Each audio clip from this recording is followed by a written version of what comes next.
নমস্কার, পিঙ্কু কিচেনে সবাইকে অনেক স্বাগত। আজকের রেসিপি নরম তুলতুলে মালপোয়া। মালপোয়া বানানোর জন্য 250 গ্রাম গোবিন্দভোগ চাল নিয়েছি, ধুয়ে 1 ঘন্টার জন্য ভিজিয়ে রাখবো। চালগুলো ভালো করে ভিজে গেছে, এরপরে শিলনোড়ায় বেটে নেব। আমার বাড়িতে ঠাকুমা দিদা যেমন করে মালপোয়া বানায় সেই রেসিপি ফলো করেই আজকে আমি মালপোয়াটা বানাচ্ছি। চাল বাটা হয়ে গেছে, এবার তুলে নেব। এই রকম করেই সব চালগুলো আমি বেটে নেব। আমার এই রেসিপিটা ফলো করে অবশ্যই বাড়িতে একবার গোবিন্দভোগ চাল দিয়ে মালপোয়া পিঠে বানাবেন, দেখবেন বাড়ির সবাই খেতে অনেক পছন্দ করছে। সম্পূর্ণ চালটাই আমি শিলনোড়ায় বেটে নিলাম, বাটা হয়ে গেছে, তুলে নেব। এরপর ছোট বাটির 1 বাটি ময়দা আর 1 বাটি সুজি দিয়ে দিলাম। তারপরে দিয়ে দিচ্ছি গুড়। আমি এখানে আখের গুড়টাই ব্যবহার করছি, আপনারা চাইলে পাটালি গুড়টাও ব্যবহার করতে পারেন। এরপর দিয়ে দেবো কাজু কিশমিশ। কাজু কিশমিশটা ছোট ছোট টুকরো করে কেটে নিয়েছি, দিয়ে দিলাম। এরপর দিয়ে দিচ্ছি মৌরি। যে কোনো মিষ্টি জাতীয় জিনিস বানানোর জন্য সামান্য পরিমাণ লবণ দিতে হয়, তাই দিয়ে দিলাম। 500 গ্রাম গরুর দুধ জাল দিয়ে একদম গাঢ় করে নিয়েছি। দুধ দিয়ে ব্যাটারটা তৈরি করব মালপোয়ার, কোনো রকম জল দেব না। আমার বানানো মালপোয়া ব্যাটারের দুধের পরিমাণটা বেশি হয়ে গেছে, তার জন্য ছোট বাটির 1 বাটি আবার ময়দা দিয়ে দিলাম। এবার হাতা দিয়ে ময়দাটা ভালো করে মিশিয়ে নেব।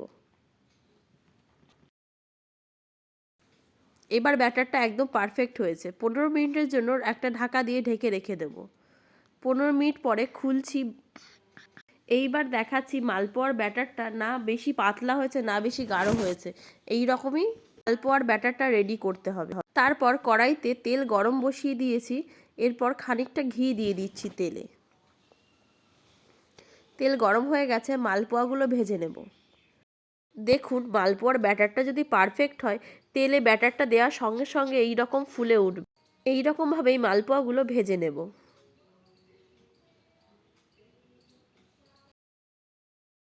খুবই সহজভাবে আমি মালপোয়া রেসিপিটি শেয়ার করলাম।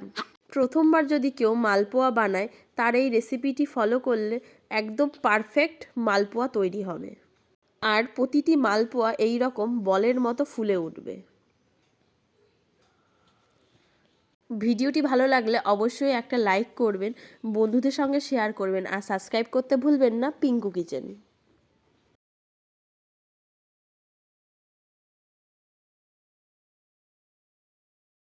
দেখুন প্রত্যেকটা মালপোয়া তেলে দেওয়ার সঙ্গে সঙ্গেই কিন্তু বলের মতো ফুলে উঠছে। এই রকমভাবেই প্রত্যেকটা মালপোয়া পিঠে আমি ভেজে নিচ্ছি। আমার বাড়ির সবাই মালপোয়া পিঠে খেতে খুবই পছন্দ করে, তাই তাদের জন্য আমার মালপোয়াটা বানানো। আপনার বাড়িতে কারা পছন্দ করে মালপোয়া খেতে অবশ্যই কমেন্ট করে জানাতে ভুলবেন না কিন্তু। মালপোয়াগুলো আমার সব ভাজা হয়ে গেছে। মালপোয়াগুলো করার পরে তারপরে আমি যখন আমার ছোট্ট খুদের সামনে রাখলাম, মালপোয়া তো সে নিয়ে খাওয়া শুরু করলো। আর একটা মালপোয়া আমি ছিঁড়ে দেখাচ্ছি, দেখুন কি সুন্দর হয়েছে মালপোয়াগুলো। ভিডিওটি ভালো লাগলে অবশ্যই একটা লাইক করবেন, আর আমার চ্যানেল পিঙ্কু কিচেন সাবস্ক্রাইব করে আমার পাশে থাকবেন।